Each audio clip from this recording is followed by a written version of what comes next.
Ok, buenas noches, ¿cómo están?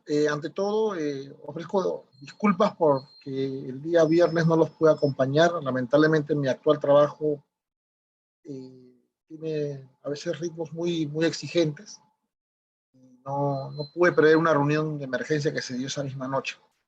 Así que el día de hoy vamos a desarrollar la sesión que estaba prevista para el día viernes y luego veremos con la coordinación la reprogramación de la sesión que debía corresponder al día de hoy. Para hoy está previsto conversar con ustedes sobre el sistema electoral peruano. Entiendo que pueden ver la pantalla, ¿sí? Eh,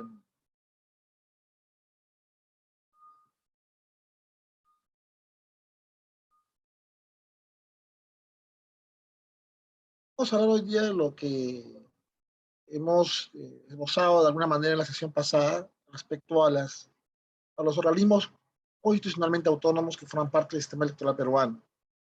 Eh, es importante hacer énfasis en que, a diferencia de otros países, de otros sistemas, en el Perú, los organismos en materia electoral tienen esa naturaleza autónoma en la Constitución. No dependen de un poder del Estado, no dependen del Ejecutivo, de un ministerio, no dependen del Poder Judicial, sino que tienen autonomía. Y eso es una ventaja respecto a que esto asegura que los principios que desarrollamos la vez anterior, sobre todo los de independencia, los de imparcialidad, puedan tener un mejor desarrollo, ¿no? Como ustedes saben, el Estado tiene una división clásica en tres poderes, o tres funciones del poder: ejecutivo, legislativo y judicial. Entonces, eh, siempre, buenas noches, saludos a Judy Maguas, qué bueno que se conecten desde ahí. Como ustedes saben, estas funciones del poder son las funciones clásicas. Un poder ejecutivo que, bueno, que desarrolla las actividades, ¿no? Ahí están los ministerios, básicamente.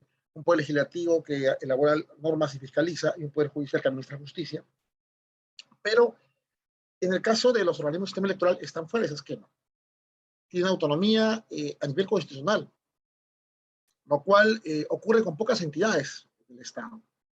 Y eso les da la ventaja de que sus decisiones no van a ser o no deben ser en principio materias de interferencia de algún otro poder del Estado. A pesar de ello, en algunas ocasiones se ha hablado o se ha evidenciado esa interferencia, pero es una cuestión política, propia de ciertas coyunturas complejas, ¿no? Pero en el diseño constitucional de los organismos que forman parte del Estado, estos tienen ese nivel de autonomía, ¿no? Entonces, vamos a comenzar presentando lo que se define como sistema electoral, ¿no? Los sistemas electorales, bueno, la definición más general posible, se puede entender como las reglas a través de las cuales los electores pueden expresar sus preferencias políticas en cuatro áreas, ¿no? Eh, Distribución de circunscripciones electorales, candidaturas, votación y conversión de votos en escaños. O sea, en la definición teórica del sistema electoral, teórica, apunta más a cómo se elige, ¿ya? Cómo se distribuyen los distritos electorales, es decir, si votamos todos juntos por algo en común, por ejemplo, cuando elegimos un congreso en el Perú, cuando elegimos un congreso en el cual, por ejemplo, como existía antiguamente la Cámara de Senadores, todos elegimos a todos los senadores. O puede ocurrir, como ocurre actualmente con las elecciones al Congreso de la República, que elegimos por circunscripción electoral. Es decir, ahí elegimos los de Lima, un grupo de congresistas, los de Ancash, un grupo de congresistas. O sea, puede haber una circunscripción única o varias circunscripciones electorales, ¿no?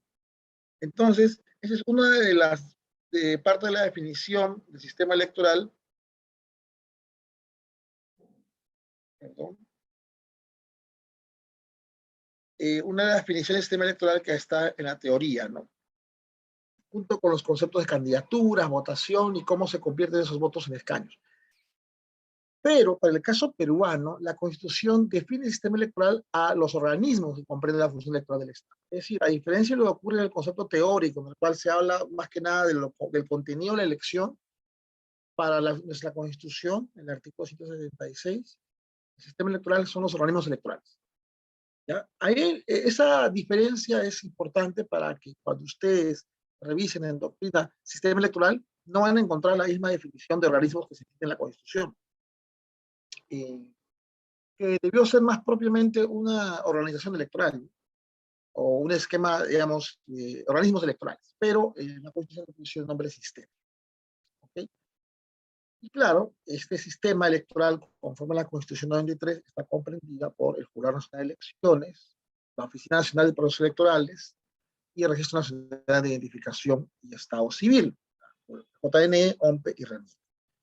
Organismos que, como bien se señala, en la propia Constitución actúan con autonomía y mantienen entre sí relaciones de coordinación, ¿ya? De acuerdo a sus atribuciones. Es decir, estos tres organismos coordinan entre sí. Antes, la Constitución de 1993 no existía otros organismos, existía uno solo, existía el Jurado Nacional de Elecciones. El Jurado Nacional de Elecciones era el único organismo electoral.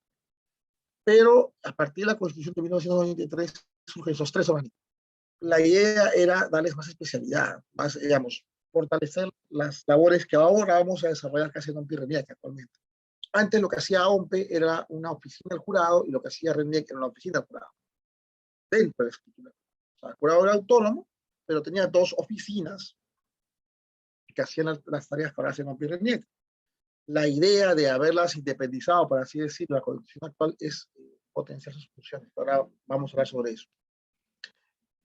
Claro, la idea es que estos organismos actúan con autonomía, conforme a sus atribuciones. Ahora vamos a ver cuáles son las atribuciones en cada caso, según la Constitución y sus leyes orgánicas. Porque claro, todo organismo que está en la Constitución tiene una ley orgánica. Hay una ley orgánica del Jurado Nacional de Elecciones, hay una ley orgánica de la OMPE y una ley orgánica de RENIEC, ¿no? Que desarrollan las funciones que ahora vamos a ver que están en la Constitución. Y claro, la finalidad de esos organismos es que a realizar procesos electorales que expresen la voluntad ciudadana de manera exacta. Es decir, que la tarea fundamental o el objetivo fundamental de estos organismos es contar con resultados que reflejen realmente la voluntad popular. Y aquí, este gráfico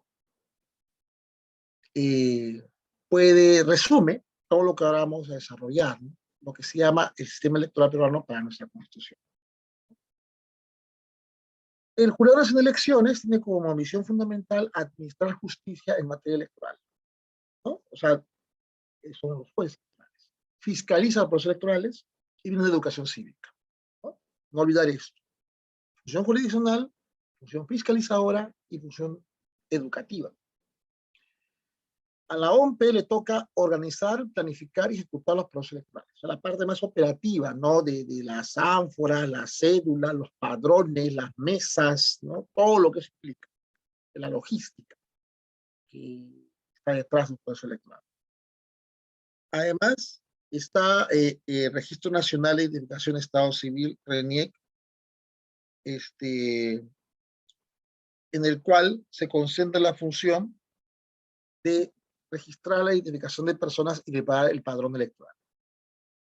¿Ok? De esta forma, estas tres instituciones realizan funciones que se articulan entre sí de manera coordinada.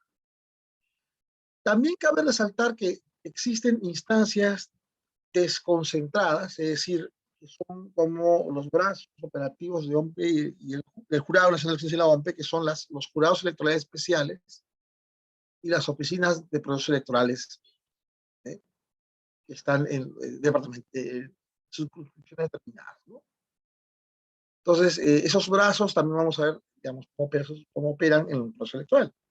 Pero ese es el resumen de cómo están articulándose las tres instancias, las tres organismos, ¿no? Jurado Nacional de Elecciones, OMPE y RENIEC. Ahora, desde ya les quiero advertir un asunto. En la Constitución, los tres organismos tienen la misma autonomía, ¿ya? pero quien está, si quiere, a un nivel de superioridad es el Jurado Nacional de Elecciones. ¿Y por qué?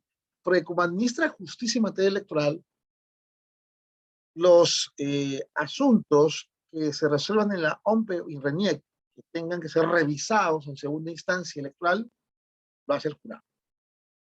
Entonces, eso hace que haya cierta preeminencia del jurado sobre los otros dos. Repito, como el Jurado Nacional de Elecciones cumple la función jurisdiccional, entre otras, revisa en segunda instancia decisiones de las máximas autoridades de OMPE. Entonces, hace que haya un nivel de superioridad relativa, ¿no?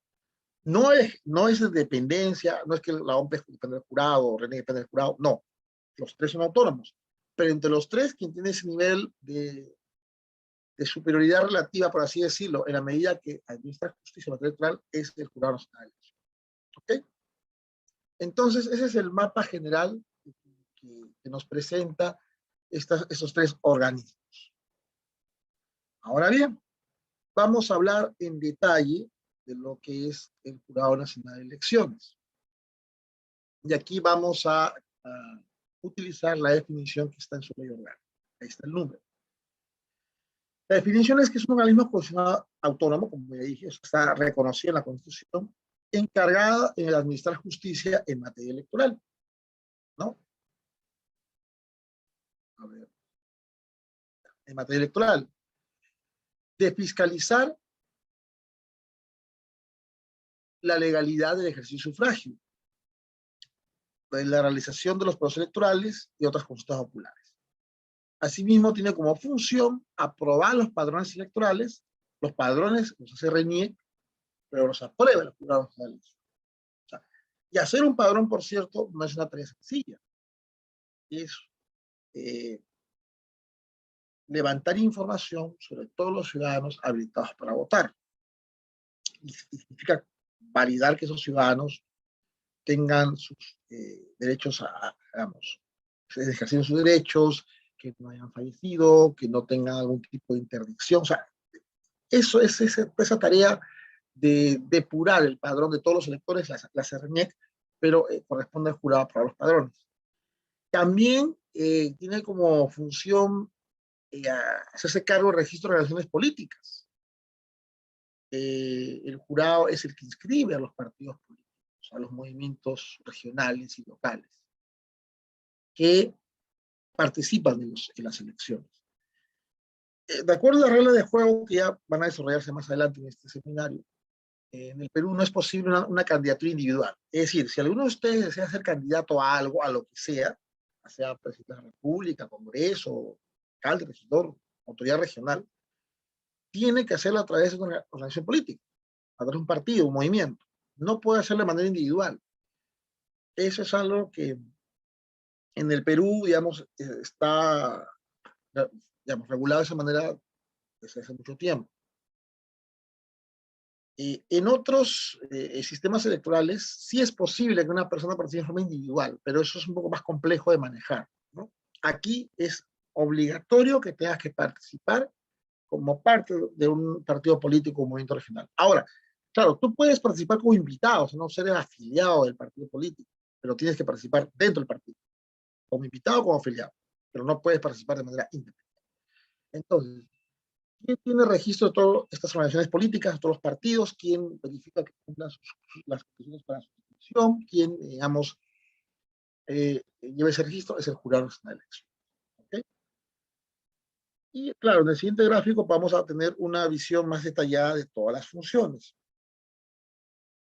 Y acá, digamos, se está dividiendo en 5 grupos, ¿no? En 5 grupos o 5 tipos de funciones. La función jurisdiccional, la función fiscalizadora, la función administrativa, la función educativa y la función normativa. ¿Ya? Son 5 bloques de funciones que están a cargo del Jurado Nacional de Elecciones. Esto es resumen de lo que está en la Constitución y en su ley orgánica. Entonces, si ustedes quieren encontrar el desarrollo de estas funciones, deben ir a la Constitución y la ley orgánica del Jurado Nacional de Elecciones. En la función jurisdiccional, vamos a comenzar por ahí, que es la más importante, la más conocida, ¿no? Es la función por la cual el jurado administra la justicia electoral. Aquí es donde se puede ver el uso de conceptos, el uso de instituciones de derecho procesal. Y es que el jurado resuelve en última y definitiva instancia la inscripción de candidatos. ¿Ok? Esto comienza en los jurados electorales especiales, que es la primera instancia, pero la segunda y definitiva instancia es el jurado nacional de elección. Y aquí, claro, ¿a qué se refiere con la inscripción? Un candidato tiene que cumplir ciertos requisitos, que ya van a desarrollarse más adelante. Debe llenar un formato, una hoja de vida, debe presentar documentación, tiene que cumplir con ciertos registros. O sea, todo eso debe ser examinado en primera instancia el jurado electoral especial y en segunda instancia el jurado nacional de elección. Si no se cumplen con esos requisitos, o si se presenta alguna tacha que cuestione el cumplimiento de esos requisitos, el candidato no va a ser inscrito. Claro, el candidato puede apelar, puede impugnar, pero esto se cierra en el jurado nacional de elección. No debería acudirse a lo que ha ocurrido a la sede judicial, al Poder Judicial, ¿no? Ya si el jurado ha resuelto, ya no tendría sentido, no es posible, y los jueces ordinarios no deberían admitir un amparo, un proceso, no. Eso, digamos, no tiene sustento normativo porque el jurado tiene la competencia exclusiva en materia de ley. También, como parte de la función jurisdiccional, hacer los pedidos de nulidad de elecciones.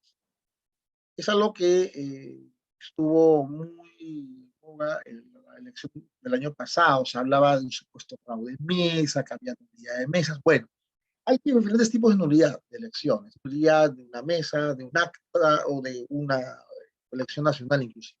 Pero para eso hay condiciones y requisitos. Yo no puedo pedir la nulidad por cualquier motivo. Tiene que cumplir ciertas condiciones que más adelante ya se desarrollarán en este seminario. Y nuevamente el Jurado Nacional de Elecciones es el que resuelve en última instancia esto. Actas observadas. Bueno, yo les adelanté la sesión pasada, es que en Perú el conteo de votos se traslada a las actas reemplazan a los votos, y por eso las cédulas se destruyen. No es posible hacer un recuento de votos porque los votos ya no existen, las cédulas, todos en el acta. Y como en el acta son miembros de mesa que no necesariamente manejan bien los instrumentos electorales, hay errores. Y hay ciertas reglas que también espero que vean en ese seminario de cómo subsanar esos errores. Hay errores que se pueden corregir, hay errores que no se pueden corregir. Entonces, obviamente, ahí hay discrepancias, hay candidatos o partidos a los cuales interese que un acta sea nula, a otros que no, y eso también es materia de controversia electoral. Y en última instancia, si un acta observada vale, digamos, se va al cómputo o no va al cómputo, es el Jurado Nacional de Elecciones.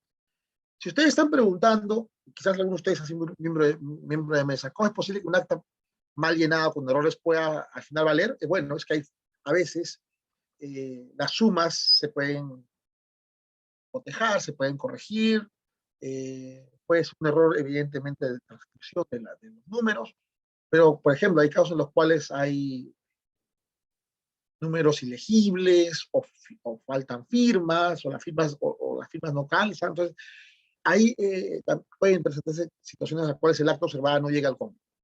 O sea, puede que sí, puede que no, depende de cada caso. El jurado tiene una norma especial que regula este asunto.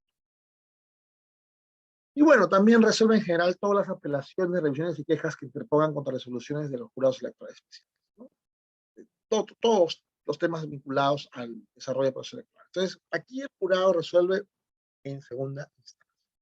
Aquí actúa como un juez en materia electoral, aplicando, como digo, instituciones, reglas, ¿no?, propias del derecho procesal. Esta es la función más conocida del jurado, evidentemente. No todos hemos estado atentos a cómo el jurado determina si un candidato puede postular o no, o si es excluido o no, o si la elección es conforme o no. Es lo más visible. Las audiencias del jurado son públicas, siempre lo han sido. Ahora, debido a la coyuntura, sesiones de acceso virtual, lo seguirán siendo. Es perfectamente posible ver cómo se desarrolla una sesión. Lo que no se ve es la deliberación, o sea, Es como una audiencia, hay un proceso judicial convencional, se dan las partes, se hacen las preguntas y al final el jurado delibera. Esa deliberación es interna y al final se hace público el fallo, ¿no? Que no siempre es unánime, a veces como todo este organismo jurisdiccional, ¿no? El Jurado Nacional de Elecciones, como ustedes saben, tiene 5 miembros. Recientemente se ha elegido al miembro que faltaba del Colegio de Abogados de Lima, representante del Colegio de Abogados de Lima. Ahora sí, el jurado está completo, puede tomar decisiones de manera colegiada, ¿no? Integridad. Esa es la función jurisdiccional, la más conocida del jurado. También tiene una función fiscalizadora. Y esto se nota sobre todo cuando hay elecciones, el jurado verifica que se cumplan las normas electorales. Ustedes saben que antes del día de la elección, por ejemplo, el día anterior no se puede hacer campaña de ninguna índole, no se pueden conceder bebidas alcohólicas, no se puede haber aglomeraciones, en fin, hay ciertas cosas que deben cumplirse para que la elección salga bien, que están en la ley electoral. ¿Quién fiscaliza eso? El jurado. Por eso es que ustedes ven cuando hay estos eventos, gente. Y el día de la elección fiscalizan el trabajo, sobre todo que hace OMPE. OMPE, ya vamos a ver que tiene otra labor más operativa, pero ¿quién verifica que eso se cumpla como debe ser? El jurado, ¿no? Y por eso se señala que fiscaliza la legalidad del ejercicio del derecho de sufragio. En general, todo el tema de sufragio es materia de fiscalización por parte del Jurado Nacional de Elecciones. Y esa fiscalización también incluye todos los procesos electorales, referéndum, otras consultas populares, desde la convocatoria hasta la proclamación de resultados, ¿cierto? O sea, y al final, por supuesto, vamos a hacer un programa electoral completo para que vean a qué me refiero, ¿no? Fiscaliza todo el desarrollo del proceso electoral, desde que se inicia hasta que termina. También fiscaliza, por eso los aprueba los padrones electorales, ¿no? Chequea si están bien elaborados, si hay alguna inconsistencia, algún error, para que los pueda aprobar. Creo que les comenté que los padrones se elaboran un año antes, para que así haya opción a revisión, a depuración y que, digamos, no haya, por ejemplo, ciudadanos fantasma o DNIs duplicados o personas fallecidas que voten. O sea, se supone que para eso el padrón se elabora con tanta anticipación. Pasando a otra función, la función administrativa. Bueno, aquí es todo lo que tiene que ver con la organización de todos los procesos electorales. El jurado inscribe los candidatos, ¿no? Inscribe los partidos, organizaciones políticas, determina el número de consejeros regionales. Ojo, o sea, el jurado está facultado para determinar cuántos consejeros hay o cuántos regidores hay. Eso no es estático porque depende de la población. Si hay más población en una región, en una provincia, un distrito, deberá tener más consejeros o regidores. Eso, digamos, es variable. Lo que no puede cambiar el jurado es el número de congresistas. Eso está en la Constitución. Antes habían 120, ahora hay 130. Se tuvo que hacer una reforma constitucional. Eso no lo puede variar el jurado. Lo que sí puede variar es el número de consejeros o de regidores. Eso está en función de la población. También determina el número de circunscripciones electorales, es decir, ¿cuántos jurados electorales especiales van a haber? No hay uno por cada departamento, puede haber más de uno. En Lima van a haber 4 o 5 por lo menos, y en departamentos grandes también van a haber 2 o 3.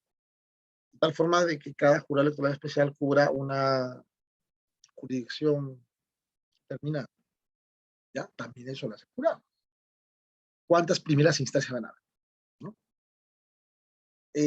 Últimamente creo que ha habido más de 60 jurados electorales especiales, 60, 70. O sea, hace 10, 15 años habían 40, 30, ahora son 60. Y es porque hay más electores, más mesas, entonces el aparato administrativo crece.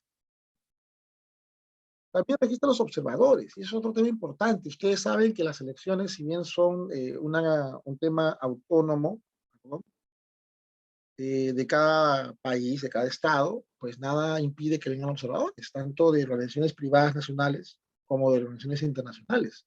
De esta forma hay como una vigilancia de que todo esté bien. Estos observadores fueron los que, por ejemplo, en las elecciones anteriores dieron fe de que todo estaba bien. Tuvieron denuncias y sospechas, pero no pasó eso. y es porque se tiene una visión imparcial, ¿no? Y de manera recíproca, el Perú también envía observadores a las elecciones de otros países, ¿no? Así funciona. Y hay un registro, hay unas condiciones, requisitos que cumplir, y eso también lo administra el Jurado Nacional de Elecciones. También presenta el presupuesto del sistema electoral. Acá el jurado también tiene otra función que es superior un poco a RENIEC. O sea, cuando tiene que sustentar su presupuesto todos los años, el jurado sustenta el presupuesto de los tres, del suyo propio, OMPE y RENIEC, ¿no? Ante quién lo sustenta, ante el Congreso. Como ustedes saben, el Congreso todos los años revisa la ley de presupuesto que envía el Poder Ejecutivo para que lo pueda aprobar. Entonces, ¿quién sustenta el presupuesto de los tres organismos? El jurado. Obviamente lo coordinan, no lo articulan, pero el jurado sustenta. Registra las encuestadoras. Sí, las encuestadoras también deben registrar. O sea, no es que las encuestas que ustedes ven se hagan aleatoriamente, tienen que cumplir con ciertas condiciones. Para que una encuesta sea válida, tiene que indicar el número de sus registros de jurados de elecciones y determinados datos técnicos, una ficha técnica, ¿no? Entonces, también es otra función de naturaleza administrativa que tiene el Jurado Nacional de Elecciones. Perdón un momento, por favor.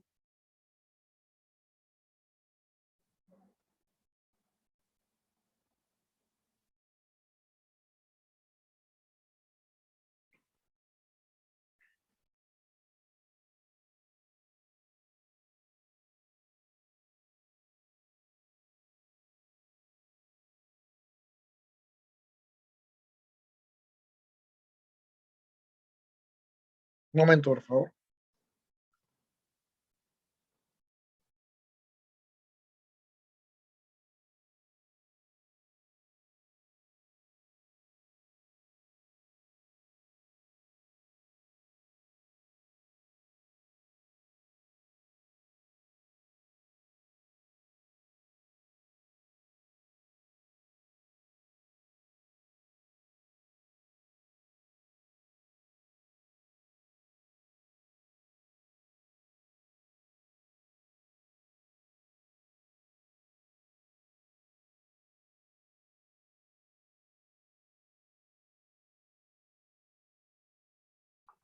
Muy bien.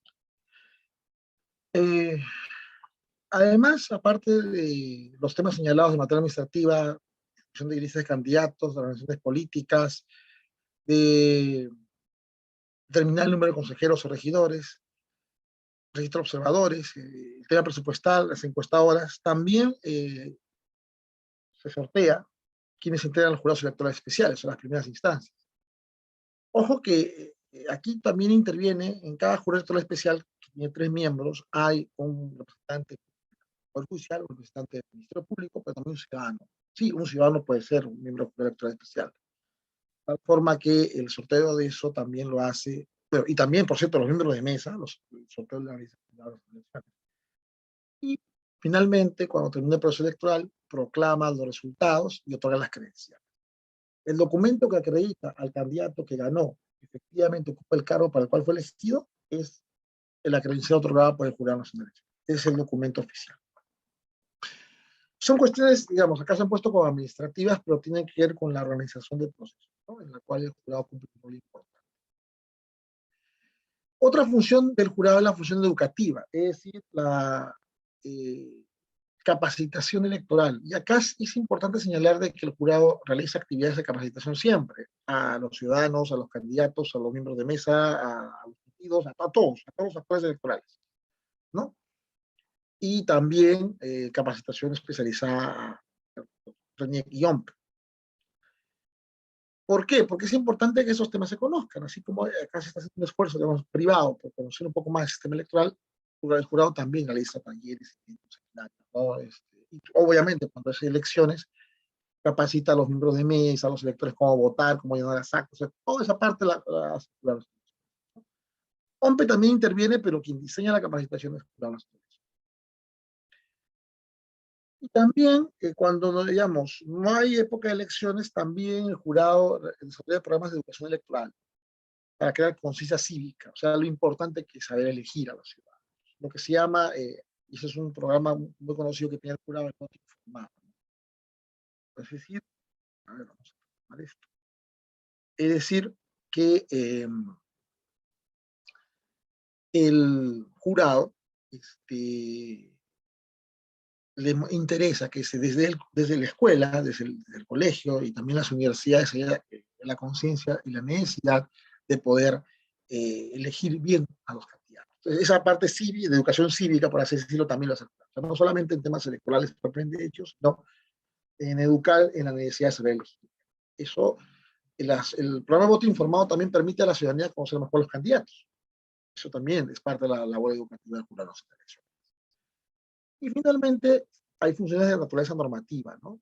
Que el jurado de las elecciones presenta proyectos de ley en materia electoral. Y de hecho, el código electoral, que por cierto lo he circulado, la última versión para que ustedes lo conozcan, es un proyecto de ley en realidad, como tantos otros que el jurado presenta. Pero digamos, tenía una función especial, como ya les dije, era sistematizar toda la normativa en la materia, ¿no? Que es bastante amplia. También tiene una función reglamentaria. Y claro, hay temas como acá se señala de cuota de género, jóvenes, representantes de comunidades nativas, o sea, pero en general hay varios reglamentos que el jurado emite y de hecho también les he compartido para que lo puedan revisar la resolución que sacó el Jurado Nacional de Elecciones en febrero, en el cual se desarrolla cuál es el marco normativo en el cual se va a sustentar el proceso electoral que vamos a tener en octubre. Entonces el jurado también desarrolla, elabora reglamentos, ¿no? Presenta proyectos de ley y elabora reglamentos. Y también proclama los candidatos, ¿no? Hubo opciones elegidas en materias de referéndum. Ahí no se trata de elegir entre personas, sino entre un sí y un no, entre formar parte de una jurisdicción u otra. Eso también es función del jurado. Entonces, como pueden ver, las funciones son diversas, son importantes. Creo que más conocemos la jurisdiccional, pero ahora podemos advertir que hay otras áreas muy importantes que tiene el jurado en las elecciones como parte de su función, ¿no? Entonces, eso nos permite conocer cuál es la dinámica del trabajo jurado, ¿no? En la próxima sesión vamos a conocer un poco la estructura del jurado, ya cómo se está, cómo es el pleno, la secretaría general, la organización del jurado. La sesión de hoy está más dedicada a conocer las funciones de cada uno de los organismos que forman parte del sistema electoral. Pero ya la sesión que sigue, que es propiamente el jurado, ya vamos a entrar a ver cómo funciona el jurado por dentro, cuál es su estructura orgánica. Bueno, toca ahora hablar de los jurados electorales especiales, ¿no? Que son las primeras instancias, ¿no?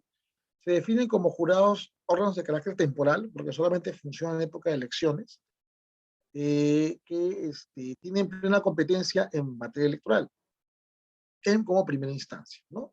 Dentro de la circunscripción que el jurado establezca. Por eso que el jurado determina cuántas son las circunscripciones, cuántos jurados electorales, cuántos jurados electorales especiales habrá. ¿Ok? El jurado electoral especial actúa como un jurado en pequeño, por lo cual también debe respetar todas las garantías del debido proceso y la tutela judicial efectiva en materia electoral. Y sus funciones básicas, de acuerdo a la orgánica del Jurado Nacional de Elecciones, son inscribir y expedir credenciales, ¿no? De los candidatos, de los personeros, fiscalizar la legalidad del sufragio, fiscalizar la legalidad del proceso electoral, velar por el cumplimiento de las normas del jurado y administrar justicia en primera instancia en materia electoral. O sea, son como una versión resumida de las funciones del Jurado Nacional que tiene conforme a la normativa vigente, pero en la circunscripción, que son un conjunto de provincias o distritos, dentro de los cuales tiene competencia, ¿no? Como les dije, en la última elección hubo más de 60 jurados electorales especiales, ahora supongo que habrá más, porque conforme aumenta el número de electores, hay más mesas y por lo tanto necesidad que haya más jurados, ¿no? Pero estas instancias que actúan, digamos, en manera local, en una jurisdicción determinada, cumplen esas funciones específicas que son el desarrollo de las funciones que tiene el jurado nacional. Estos son, para que se den una idea, los jurados electorales que hubieron en la elección del año pasado, ¿no? En Lima hubieron varios, hubieron nueve, no, 12 jurados electorales especiales, ¿no? Y claro, en regiones también hay varios. Como pueden ver, todos los departamentos, la mayoría de departamentos tiene más de uno, porque está en función al número de electores. Y lo que hace acá el jurado, ya lo hizo también para estas elecciones, es determinar cuántos son y qué distritos, qué provincias son de competencia. Ahora, vamos a hablar de OMPE. Como les dije hace un momento, OMPE antes era una oficina del Jurado Nacional de Elecciones, una dependencia, hasta la Constitución de 1993. De esta forma, el OMPE tiene funciones que son básicamente vinculadas a la organización y ejecución de procesos electorales, referéndum y los consultas populares. La parte operativa, la parte de logística y todo lo que involucra el desarrollo de los procesos electorales. Pero también tiene otras funciones importantes. Veamos. Primero, supervisa el financiamiento de las organizaciones políticas y las campañas electorales. Esto es muy importante. Cuando se hace una campaña electoral no se hace a la ligera, tiene que haber un control de cuánto se gasta, quiénes aportan, en qué se gasta, ¿no? Es algo que se ha fortalecido en los últimos años y eso le corresponde a OMPE. Entonces, aquí hay que tener cuidado y eso es algo que también se ha visto en ciertos casos mediáticos, en ver cómo se financia, cómo se desarrolla una campaña electoral. Hay ciertas reglas aplicables a los aportes, a los gastos, a la rendición de cuentas, o sea, todo eso lo eh, gestiona OMP, lo fiscaliza OMP, lo supervisa. También organizar los procesos electorales, tiene que ver todo el tema operativo de desarrollo de la instalación de las mesas, la impresión de las cédulas, de las ánforas, de las cédulas, de los votos, todo tiene que estar a cargo de OMPE, ¿no? Todo tiene que estar a cargo de OMPE, de forma tal, un momento, por favor.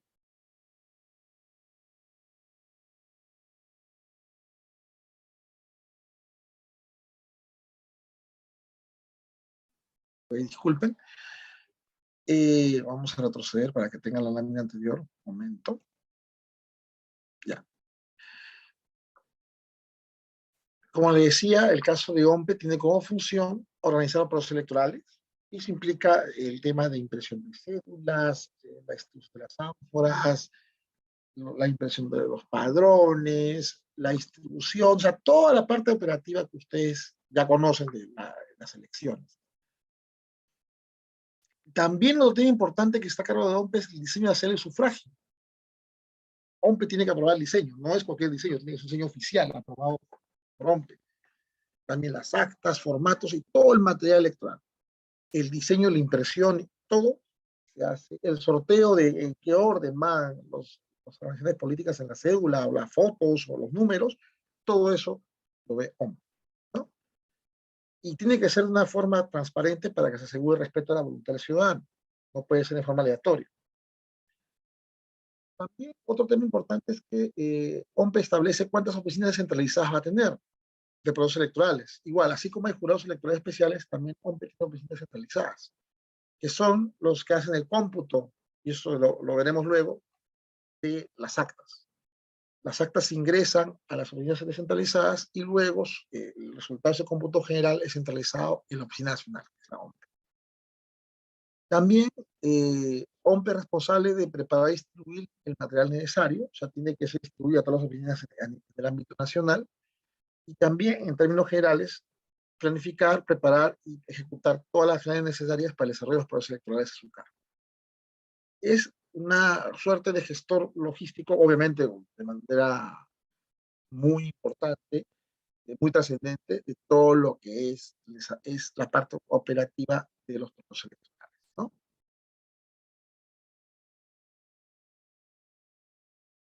Y claro, así como hay jurados electorales especiales, hay oficinas centralizadas de procesos electorales, ¿no? Que también son temporales. Ojo que los jurados electorales, las oficinas centralizadas de procesos electorales funcionan en elecciones. Cuando no hay elecciones, solamente funciona el jurado y OMPE a nivel nacional. Pero cuando hay épocas electorales, se crean los jurados electorales especiales como ahora, y las oficinas centralizadas de procesos electorales, como ahora, que la vigencia es por unos meses, en tanto se desarrolla el proceso electoral. ¿Ok? Entonces, ¿cuáles son las funciones que tienen estas oficinas centralizadas? ¿No? Que ¿no? También son de carácter operativo. Ejecutar las acciones necesarias para la organización y ejecución del proceso electoral en sus, ¿no? O sea, un conjunto de provincias y distritos, difundir el proceso, designar a los miembros de mesa y entregar sus credenciales, capacitar a los miembros de mesa en sus labores, a ellos, o sea, OMPE se capacita a los miembros de mesa en particular, determinar locales de votación, institucional mesa de sufragio. OMPE también tiene que ver dónde se instalan las mesas, si se instala en un colegio, si se instala en una universidad, si se instala en un local público, en un parque, como ocurrió recientemente, en un ambiente abierto. Coordinar con las Fuerzas Armadas y la Policía Nacional de Perú el mantenimiento de orden, la protección y libertad personal, también toda esa parte operativa de las actas, de los sectores, de las cédulas, de todo eso, lo hace las oficinas centralizadas de procesos electorales. Distribuir material electoral a los locales de votación. Claro, OMPE distribuye a las oficinas centralizadas y a su vez las oficinas centralizadas de distribuirlos a los locales. Bueno, verificar la seguridad local de votación, ejecutar simulacros de votación, eso se hace sobre todo con los miembros de mesa, usualmente una semana antes de cada elección. Realizar el despliegue y repliegue de las actas, es decir, las actas de las que se llenan los locales tienen que ir a las oficinas descentralizadas de procesos electorales. Y acá viene lo más importante, ejecutar el procesamiento de datos. ¿Dónde se ingresa la información de las actas? ¿Dónde están los centros de cómputo? En cada oficina descentralizada. Es decir, antes lo que se hacía era que las actas tenían que ir a la sede de la oficina centralizada y ahí se hacía el cómputo. Pero lo que ha ocurrido últimamente para ganar tiempo es que se han instalado en cada local de votación terminales donde se llena la información. O sea, hay, digamos, como una laptop o una computadora donde se llena la información y lo que hace las oficinas centralizadas es consolidar esa información. Obviamente validándola con las actas que van llegando. O sea, los primeros centros de cómputo, por así decirlo, de cada votación son las oficinas centralizadas. Y luego esa información se consolida y pasa a OMPE. Y ahí obviamente hay personeros, hay gente que está fiscalizando el jurado, los partidos, entonces no solamente está OMPE, sino hay otros ojos que están viendo que todo el proceso se desarrolle bien. Así funciona la dinámica. Entonces, como pueden darse cuenta, la parte operativa de OMPE en el ámbito nacional, las oficinas centralizadas en el ámbito de su jurisdicción particular, ¿no? Y bueno, ahora toca hablar de RENIEC. Aquí RENIEC tiene la función fundamental de organizar y mantener el registro único de identificación de personas naturales. Es lo que conocemos como los datos del DNI, del Documento Nacional de Identidad, el DNI. El padrón electoral es la suma de todos los DNI en términos sencillos. Claro, suena fácil, pero como ustedes saben, la identificación es un tema complejo.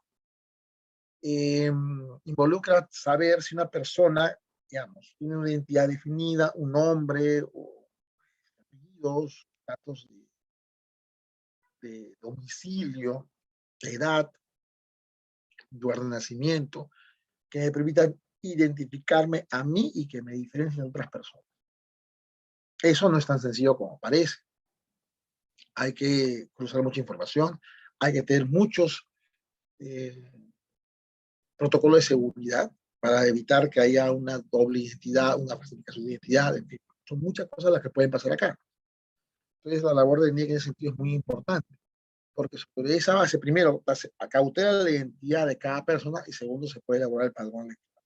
Ahora, obviamente, el NIEC no solamente elabora el padrón de los ciudadanos mayores de edad, también maneja la información de los menores de edad. Y ahora también la actas de nacimiento y de función. Antes eso lo veía cada municipalidad. Cada municipalidad tenía lo llamado registro civil. El registro civil está en los nacimientos y las funciones. Ahora RENIEC ha asumido todo eso para que, digamos, tenga toda la vida una persona registrada, desde nace hasta que muere. Entonces, y eso ya está virtualizado. Antes todo se manejaba en folios enormes. Ahora todo está en base de datos, con candados y con protección para que no haya alteraciones. Eso implica un tema de seguridad informática muy fuerte. ¿Ya? Entonces, la labor de NIC es compleja, no es solamente registrar los datos de las personas, es verificar si la identidad corresponde a la realidad, que no hayan confusiones, que no hayan duplicidades, que esté actualizado el registro, que no hayan ciudadanos fantasma, que no hayan fallecidos que votan, ¿no? Todo eso lo tiene que ver RENIEC, ¿ya? Y otorgar la seguridad necesaria para que tanto los DNIs que se emitan como el padrón electoral resultante reflejen la realidad. Entonces, RENIEC tiene estas funciones. La primordial, preparar y mantener, actualizar el padrón electoral en relación con OMPE. También emitir el documento único que acredita la identidad de las personas, o sea, el DNI, ¿ya? Que es el que nos identifica. Bueno, no solo para votar, en realidad acá la identificación vale para todo, ¿no? Y también ahora, como ustedes saben, los menores también tienen DNI. Es lo que nos distingue de los demás, lo que nos permite acceder a servicios diferentes, tanto públicos como privados. El DNI permite pagar pensión, permite cuentas bancarias, permite hacer transacciones. O sea, si no tienes DNI, no puedes hacer nada de eso. No tienes cómo identificar, no tienes cómo asegurar que eres tú. De ahí se advierte la relevancia de la orden de NIEC. Otro tema importante es tiene que proporcionar información que requieran OMPE y jurados en elecciones. Acá hay lo importante, garantizar la privacidad de los datos de las personas. Y acá es un tema muy sensible. Si ustedes, obviamente cada uno de nosotros puede saber qué información hay en RENIEC, de uno mismo. Eso sí. Pero ustedes saben que para consultar datos de personas en RENIEC no es tan sencillo. Ustedes saben que hay servicios por los cuales se paga una cifra X y tienes acceso a la base de datos RENIEC, pero siempre queda registro de quién consulta tus datos. Una entidad pública, una entidad bancaria, ¿no? Cuando compras un celular, por ejemplo, te piden usar un huellero que acceda a la RENIEC. Cuando interviene la policía, también es un huellero que accede a RENIEC. Cuando es una cuenta de banco, igual, o sea, o cuando quieres retirar dinero. Entonces, todo eso es información sensible, porque son datos personales. Y debe cautelar quién puede acceder a eso y quién no. O cualquiera debería poder ver esos datos. Ojo, entonces ahí hay un componente de privacidad muy importante. Otro tema que también hace RENIEC es realizar la verificación de la autenticidad de firmas adherentes. Claro, excepto partidos políticos. A ver, aquí la idea es que RENIEC verifica si los que firman la adhesión, por ejemplo, a un movimiento regional o, por ejemplo, a un referéndum, si las firmas corresponden a las personas que dicen ser. RENIEC hace el cotejo, las firmas y las huellas. Si, por ejemplo, se quiere presentar un referéndum o se quiere presentar una demanda de inconstitucionalidad que requiere N firmas, quien verifica eso es RENIEC, porque tiene las herramientas para hacerlo. Claro, la única excepción es las firmas para partidos políticos, que digamos, lo ve OMPE, pero obviamente con colaboración con RENIEC, porque RENIEC tiene toda la base de datos de la identidad, la firma, las huellas, todo eso, ¿no? Y eso es importantísimo, porque la idea es que sea gente real la que firme, no sean firmas falsas, ya ha ocurrido, que no sean personas inventadas, sino que sean personas reales las que han demostrado su adherencia a algún partido político, a una campaña determinada. Bueno, también brindar máxima comprensión a OMPE, ¿no? En época electoral, y mantener el registro de identificación de las personas. O sea, nuevamente, el tema de identificación es un tema que va más allá de las elecciones, eso es verdad. O sea, si bien forma parte del sistema electoral, tal como llama la Constitución, en realidad su función trasciende el sistema electoral. La identificación nos permite hacer todas las gestiones públicas y privadas posibles. Y es importante que se cautele la reserva de esa información y sobre todo que se proteja la base de datos de esta información. ¿Ok? Entonces, esa es la labor que realiza RENIEC. Y bueno, luego de presentar las funciones, ¿no? Que como hemos visto, pues están resumidas en este esquema, en que haya 3 organismos autónomos que mantienen relaciones de coordinación entre sí. OMPE, recuerden, de funciones jurisdiccionales, fiscalizadoras, educativas, normativas, administrativas. OMPE tiene funciones de organización, planificación y discusión de procesos electorales, y la NIEC fundamentalmente el padrón y la identificación de las personas. Estas 3 organismos articulan entre sí de manera coordinada y siendo que las 3 tienen autonomía. Pero, ¿cuál es, digamos, en torno a qué articulan? ¿No? Articulan para realizar elecciones, procesos electorales. ¿Y qué son procesos electorales? ¿No? Que no solamente hablamos de elegir candidatos, también hablamos de elegir opciones, consultas populares, ¿no? Y acá tenemos un esquema, ¿no? De las elecciones para elegir candidatos. Tenemos nacionales, regionales, provinciales y centrales. Las nacionales en el Perú son cada 5 años, en principio, siempre pueden pasar cosas, y se elige presidente y vicepresidente de la República, congresista de la República y representantes del Parlamento. Eso es lo que hemos elegido en 2021 y lo que deberíamos volver a elegir en 2026, en principio. Digo en principio porque, bueno, la coyuntura es a veces incierta, pero en principio son cada 5 años. Luego viene lo que nos toca elegir ahora en octubre: autoridades regionales, provinciales, gobernadores y vicegobernadores y consejeros regionales, alcaldes y regidores provinciales y alcaldes y distritales. En el caso de Lima Metropolitana, solamente nos tocará elegir provinciales y distritales porque, pero, como ustedes deben saber, la Municipalidad de Lima Metropolitana, cómo le funciona el gobierno regional. Curioso, en el Callao hay una municipalidad provincial y un gobierno regional, coexiste, pero en Lima es una sola. ¿Por qué? Bueno, así lo diseñaron constitucionalmente. No debería ser así, hay una incoherencia, pero así está. Por eso que solamente en Lima Metropolitana solamente elegimos autoridades provinciales y distritales, no elegimos autoridades regionales. Eso ocurre en el resto del país, ¿no? Todo lo que nos toca elegir es lo que está aquí, ¿no? En los ámbitos nacionales, es lo que vamos a elegir en octubre. Pero también hablamos de elecciones cuando hay referéndum o consultas populares, ¿ya?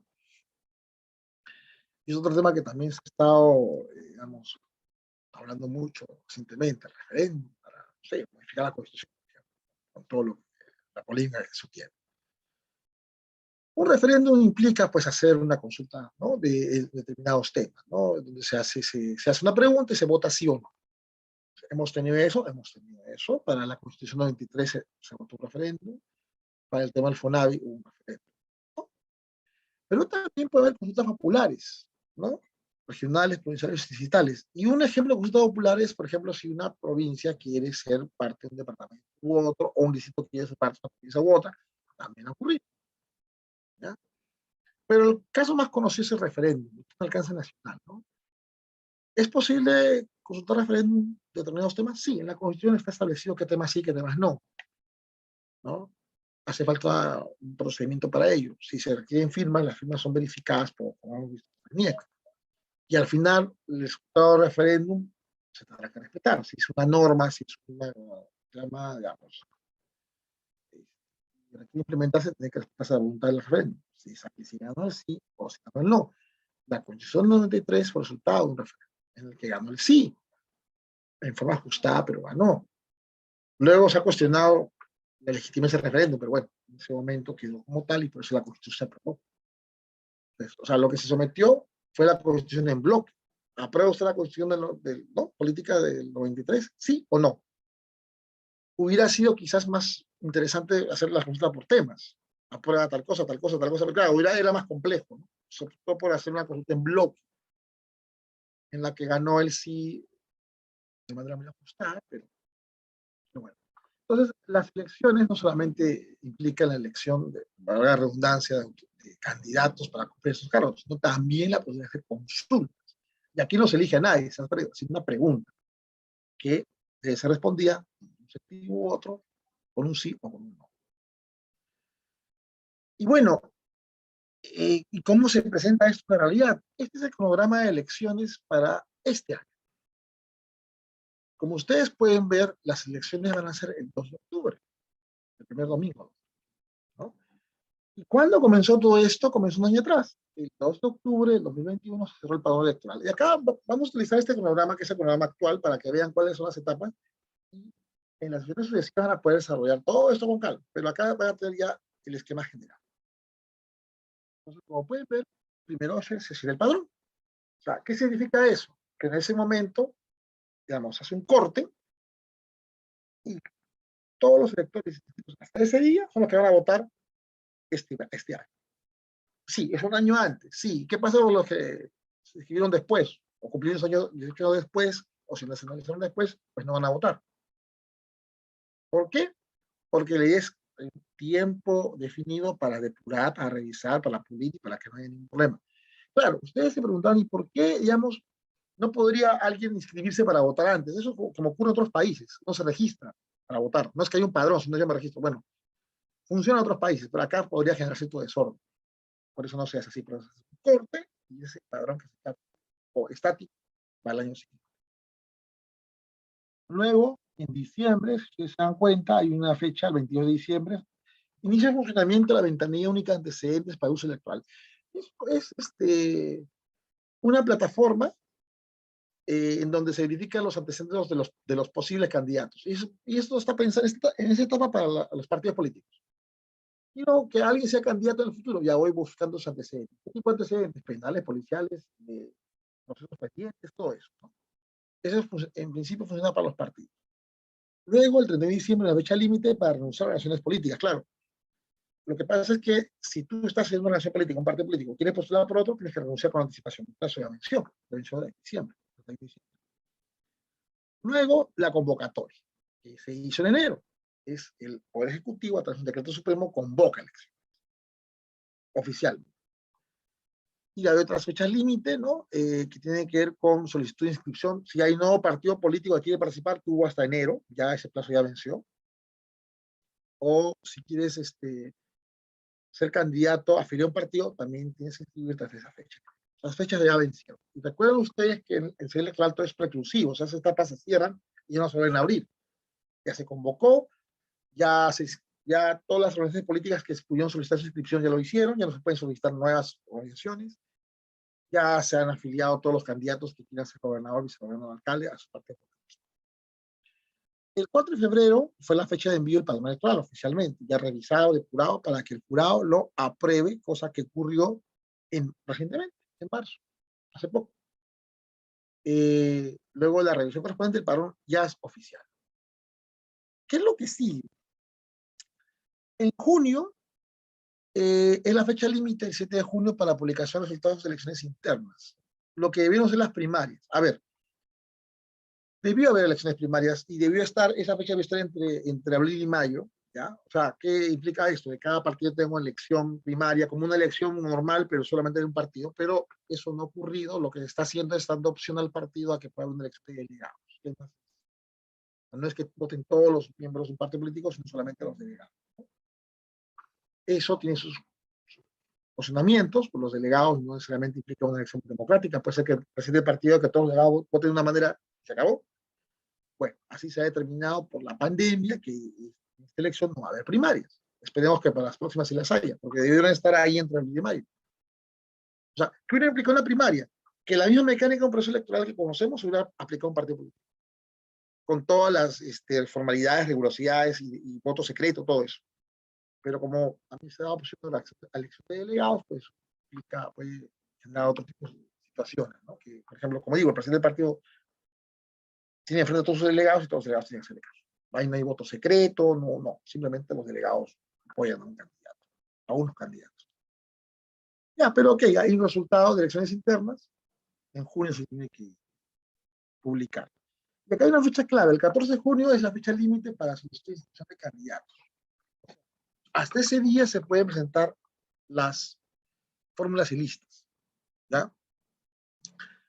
Tal forma que ese 14 de junio de la medianoche va a ser, y siempre ocurre que el último día antes era presentar un papel o un expediente, ahora es ingresar a un sistema, siempre es el último día en que se hace todo eso, y eso genera muchos problemas. Porque claro, todo lo que se hace de última hora sale mal.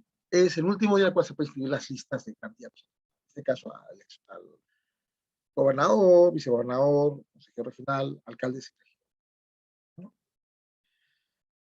Eso es el 14 de junio. Bueno, luego el 24, perdón, de julio, la fecha máxima para sorteo de miembros de mesa, nos toca OMPE.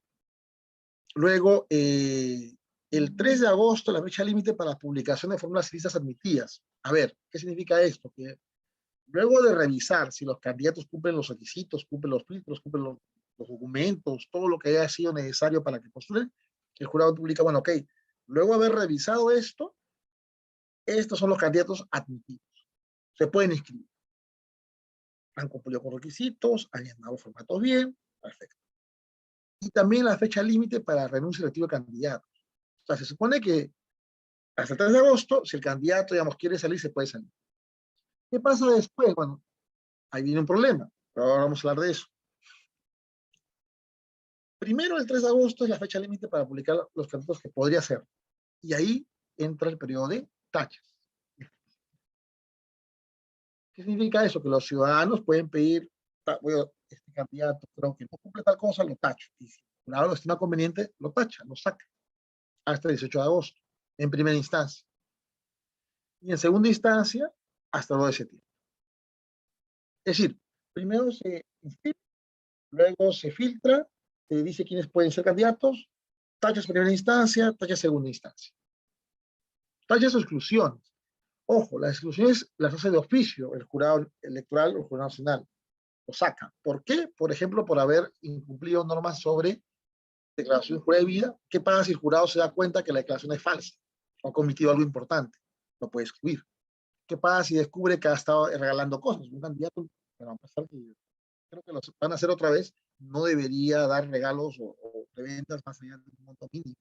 Un lapicero, un llavero. No, o que ya algún candidato está ofreciendo sorteo de carros, cosas, no, pues, o conciertos, no. Ahí esas fechas son para que los candidatos que hayan pasado el primer filtro o un ciudadano o otro partido presente una tacha porque sabe que hay algo que está mal, o el propio jurado revise si está haya omitido, que haya declarado en forma falsa y lo excluye. Y todo eso se puede apelar. La idea es que todo se cierre el 2 de septiembre. ¿Ya? Para el 2 de septiembre ya solamente deben quedar los candidatos que no han sido ni tachados ni excluidos, o que si lo han sido, en segunda instancia hayan podido revertir la situación. Y bueno, las elecciones son el 2 de octubre, de forma tal que hasta el día anterior solamente podría haber fecha, la exclusión por situación jurídica. ¿Y eso a qué se refiere? ¿Qué pasa si un candidato está en un proceso judicial y lo sentencia? Obviamente eso no podría ocurrir hasta el día anterior, ¿no? Si ocurre eso, pues ya es excluido. Pero solamente por ese supuesto. Se supone que todo lo anterior, las tachas, las exclusiones, se hace con por lo menos 2 meses de anticipación. ¿Para qué? Para que cuando llegue el momento de la elección estén los candidatos que deban estar y ya no figuren excluidos, ni tachados, ni nada. Antes lo que ocurría es que este plazo era más corto y a veces hay tachas que se resolvían 2 o 3 días antes de las elecciones. Y claro, si no tengo claro quiénes son los candidatos, ¿cómo hago los carteles en las mesas de votación donde dice quiénes son los candidatos? ¿Cómo publico eso? No se podría publicar. Ahora, con esta reforma que se hizo recientemente, hay un tiempo suficiente como para depurar todo, de otra forma que se haga la campaña entre septiembre y octubre sabiendo exactamente quiénes son los candidatos y excluyendo los que haya que excluir, ¿no? Esa es la figura, ¿no? Y bueno, como ustedes saben, hay una segunda vuelta en elección regional. Y es otro tema que hay una incoherencia, ¿no? A ver, ¿está previsto que haya segunda vuelta en elecciones regionales? Sí. Si las dos listas no alcanzan más del 30%, si no me equivoco, van a segunda vuelta. Como ustedes saben, en elección nacional es el 50%. Si ninguna lista alcanza el 50%, las dos más altas van a segunda vuelta. En regional es el 30%, si no me equivoco. Lo curioso es que en municipal no hay segunda vuelta. ¿Y por qué digo que es curioso? Porque ha pasado que han ganado municipalidades con el 10%, 15% del voto, o 19%. Eso no es ninguna mayoría, pero como no hay segunda vuelta, claro, es un problema. Debería haber segunda vuelta en ambos casos, o en todo, o reglas de juego diferenciadas, pero debería haber en ambos casos, no hay. Por eso que en el cronograma solamente figura la posible segunda vuelta de regionales, pero no la de municipales. Ahí ya no va a haber segunda vuelta. Ganará el que gane, que gane con 10%. Ustedes se preguntarán, ¿y cómo es posible eso? Bueno, imagínense que hayan 20 listas y la más alta saque 10, la segunda 8, 7, 5, 4, 3, 2, 1, 1, 1. Si hay muchas listas, y por sobre todo si también hay votos nulos y blancos de forma elevada, hay una dispersión. Eso genera de que exista la posibilidad de que el primer lugar sea una lista que tenga escasa votación. En fin, ese es el cronograma de las elecciones. Estamos ya en curso. Hay una consecuencia importante que estemos en época de elecciones, por ejemplo, que la publicidad estatal tenga que ser previamente autorizada por el jurado de elección. Claro, o sea, normalmente si una entidad del Estado quiere hacer una campaña publicitaria, la hace de frente, obviamente cumpliendo ciertos parámetros, ¿no? Pero no pide permiso a nadie. Pero en época electoral tiene que pedirle permiso al jurado de elección. necesariamente. ¿Por qué? Porque se supone que el Estado debe hacer campañas que no intervengan para nada en las opciones que van a presentarse a la elección. Y eso, cuando se restringe, desde que se convoca hasta que se proclaman resultados. Acá en el programa no está, pero se supone que los resultados se deben proclamar en diciembre, porque claro, las autoridades elegidas cuando asumen funciones el 1 de enero de 2023. Entonces se supone que para que no haya ningún problema, la proclamación de resultados debe ser en diciembre. Ustedes recordarán, la proclamación de resultados de las elecciones generales fue 10 días antes, 8 días antes del 28 de julio. Eso es atípico. Eso normalmente ocurre un mes antes, un mes y medio antes, no una semana antes. Pero bueno, hubo una coyuntura ahí que lo provocó, ¿no?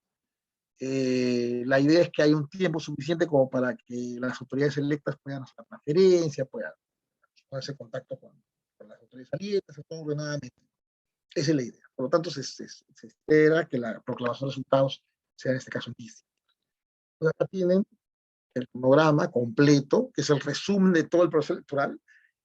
Ustedes van a poder ver en las sesiones sucesivas cada una de las etapas, cada una de las reglas de juego aplicables, las normas aplicables, ¿no? Para poder conocer mejor cómo se desarrolla el proceso electoral. ¿Okay? ¿Alguna consulta hasta aquí?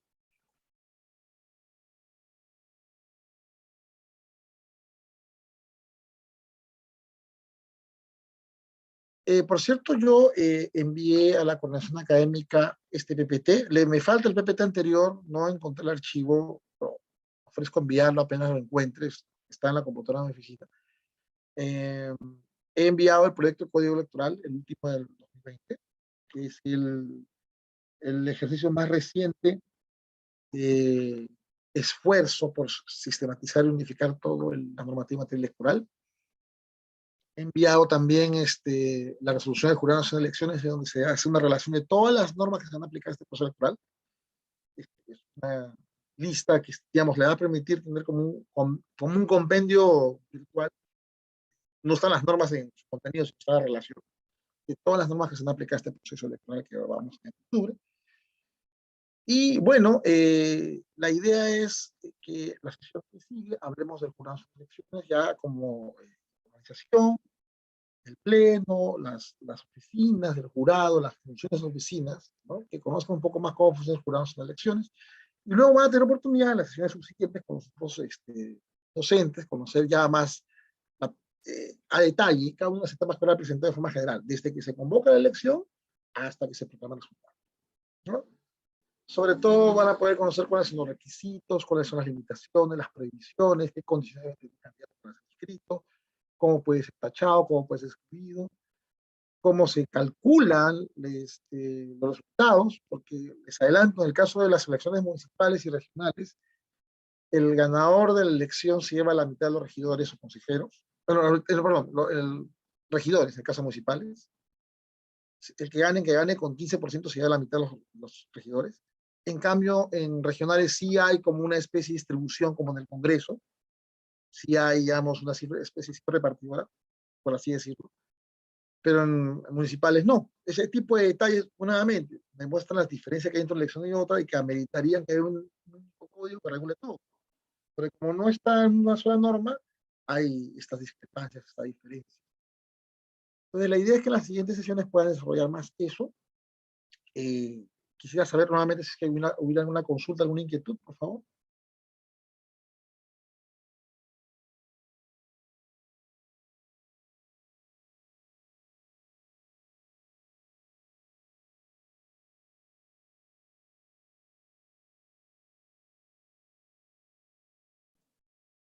Muy bien, en todo caso, si no hubiera más inquietudes, ya la vez pasada le dejé mi correo electrónico, aurelio.silvera@gmail.com.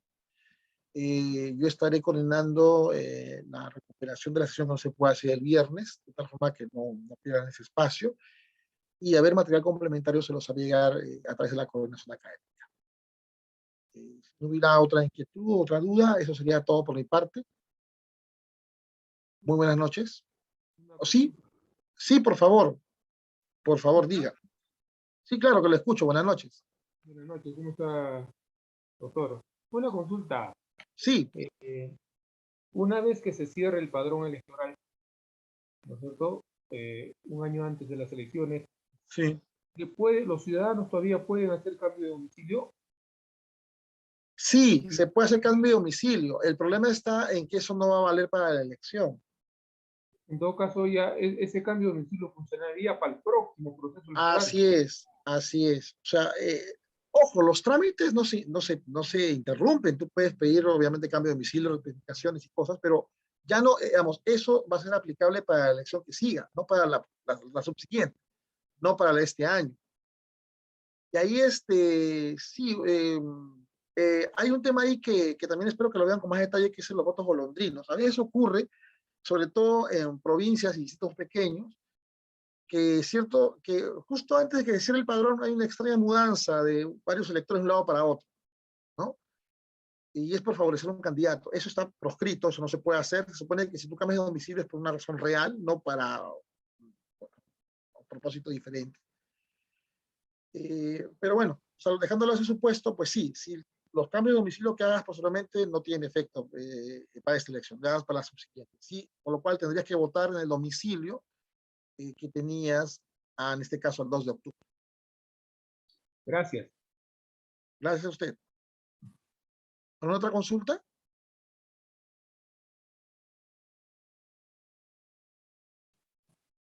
Bueno, si no hubiera más consultas, les agradezco mucho su atención y estamos en contacto y nos vemos en la próxima exposición que ya será coordinada oportunamente. Muy buenas noches a todos y que les vaya muy bien. Buenas noches. Muy buenas noches.